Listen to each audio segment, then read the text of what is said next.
essence of America. That which really unites us. It's not ethnicity or nationality or religion. It is an idea. And what an idea it is. That we can come from humble circumstances and do great things.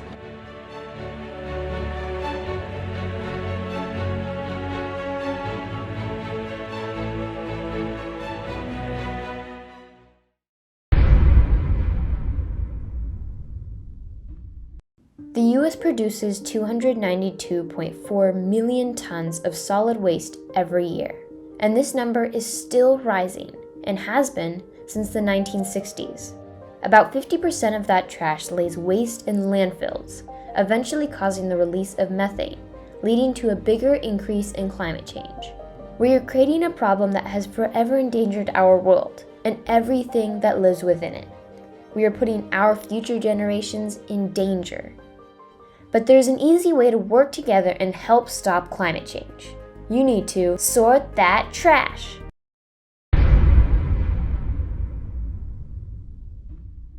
You can shoot me with your words, you can cut me with your lies, you can kill me with your hatefulness, but just like life, I rise.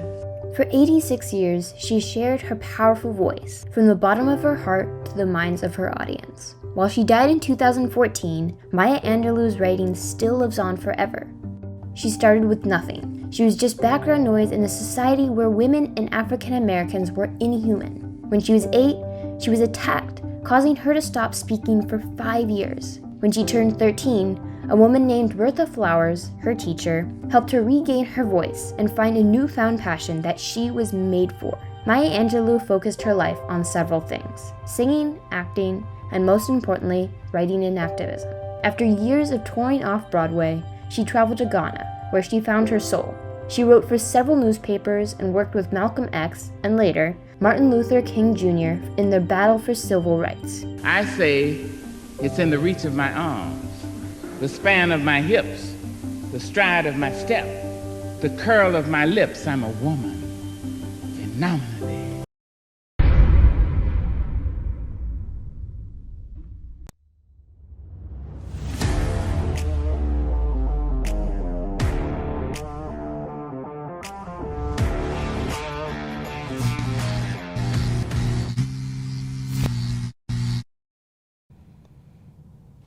Good morning, Graham Middle School. Hello, my name is Rani. And my name is Veronica. Today is Friday, February 11th, 2022. Don't forget, today you drop your 4th and 8th period classes. Teachers, we need you to take attendance now, please. Thank you. Today's snack is baked cinnamon rolls, and for lunch there will be creamy mac and cheese with mixed veggies. Also, after today, we only have 5 school days left in the second trimester, so check your grades out in Power School. And if your grades need to improve, make sure to speak with your teachers ASAP to raise them before the cutoff date. And there's exciting news. Miss Berry's baby was born last Friday at 10:22 a.m. His name is officially Elliot Christian Berry. So cute.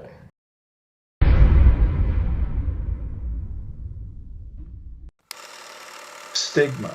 There's been, since we've recorded history, people who act strangely, aberrantly, hear voices. This raises in other people the fear, well, maybe that could be myself. And I don't want to be around people who are going to bring me down. On the other hand, stigma can be overcome.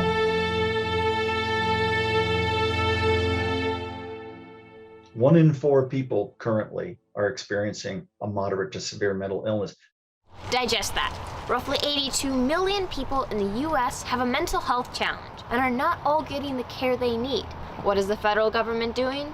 In 1996, the federal government passed the Mental Health Parity Act, designed to make mental health coverage equal physical health coverage. In 2008, the law was updated to the Mental Health Parity and Addiction Equity Act in order to close any loopholes. It offers essential health benefits, so insurance companies can't discriminate between maternity care and prescription drug coverage, emergency room treatment. They have to provide that to you now. But many loopholes still exist. Enforcement is still lacking. So stigma means literally both the sharp sticks or rods used to burn a brand into a person and that brand or mark. Stigma prevents people from seeking help. Stigma prevents the right funding to get people the treatments they need. If half of all people living with cancer had no treatment in the previous year, we would be outraged. And the fact that over half of our country is living with mental health conditions, going without treatment, that's truly outrageous. In Santa Clara County, California, almost 2/3 of people have reported stigma. The reality is about 96% of all children in California are covered, but a very, very small percentage who need it actually get access to care. It's almost 1 in 4 people in the United States get Medicaid coverage. It is hard to use those benefits to access many psychologists, psychiatrists, and substance use places. And those providers of mental health care who do see Medicare or Medicaid are overwhelmed. Currently, half of Santa Clara County does not know about mental health care options. When you're between 8 and 18 years old, you go to the doctor the least. But that's when 75% of mental illness manifests. Historically, in the mental health system, you've had to meet what are called diagnostic criteria. I think there's a really important role for the federal government, and that's to help redefine how young people could qualify for support. The importance of provider networks. The most important need that I've seen is just to have more mental health professionals available for people to work with, so they're not just taking private pay from relatively affluent people. We have to have a full continuum of services available so that people aren't forced to wait to crisis before they get care. Within Santa Clara County, the biggest obstacles are the lack of knowledge, cost, and complexity.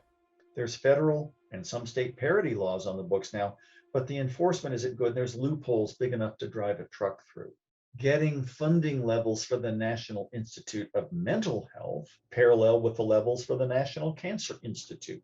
We should require that health plans invest in a minimum set of services to support the health and welfare of children, particularly the social and emotional health and welfare of young people. On the other hand, these well-known federal mental health policies are still thriving.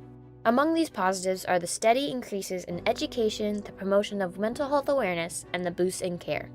Overall, the pandemic has beat us down, and after spending more than a year studying the mental health of my school and local community, I found the unpredictability of the current pandemic has spread feelings of isolation, lack of motivation, and anxiety.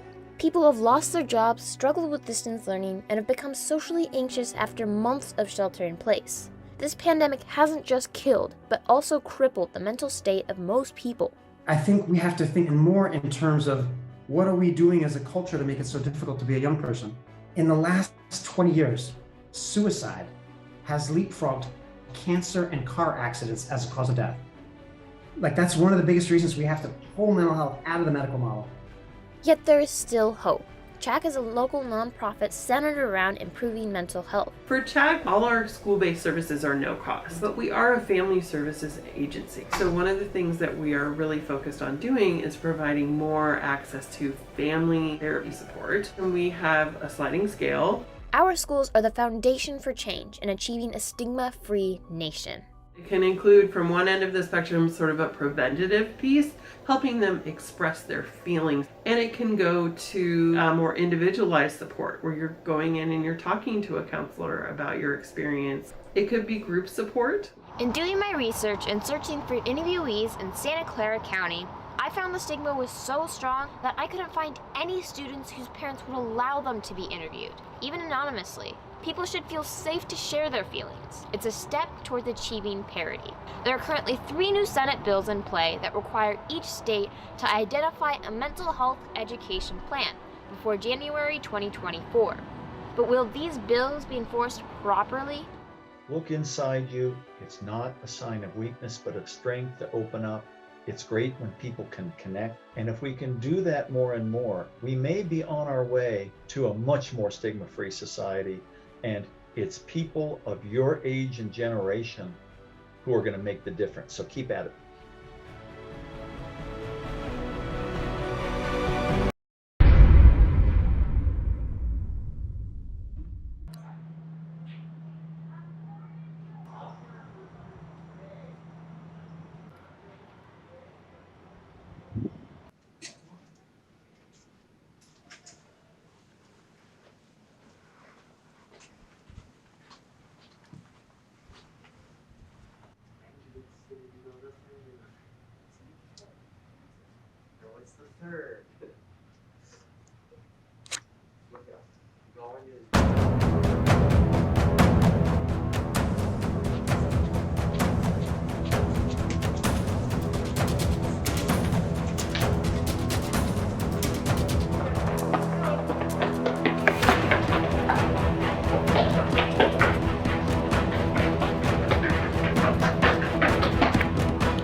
Wait, I got allergies.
In the car.